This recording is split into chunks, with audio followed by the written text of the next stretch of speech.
Едносменска настава во Штип сигурно ќе има, но во кои училишта ќе се знае до петок. Ова година има иницијатива од страна на Министерството за образование и наука за работа во една смена, пошто се направени соодветни анализи на територија на општина Штип во училиштата и утврдено дека во одредени од нив постојат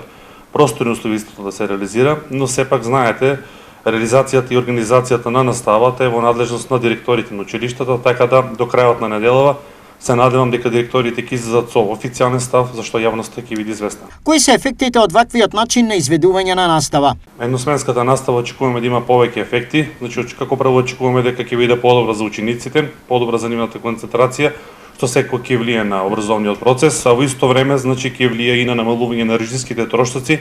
што ќе значи ослободување на средства за понатамошни инфраструктурни инвестиции и унапредување на условите за настава. Како годинава ќе се реши проблемот со сегрегација во штипските училишта? Веќе имавме средба со Министерката за образование и наука, професорка Весна Јаневска, за што разговаравме и во наредниот период ќе биде изработен еден документ, стратегија за образование и економски развој на општина Штип, во кој ќе бидат имплементирани конкретни мерки и решенија за решавање на проблемот со сегрегација на ромите во основното училиште во Гоце Делчев Штип. Дали училиштата се подготвени за 2 септември и старт на новата учебна година? Штип е образовен центар на истото од нашата држава, па така нормално, значи нашите училишта се на највисоко ниво кога се зборува за подготвеност и сметам дека успешно ќе започнеме новата учебна 24-25 година.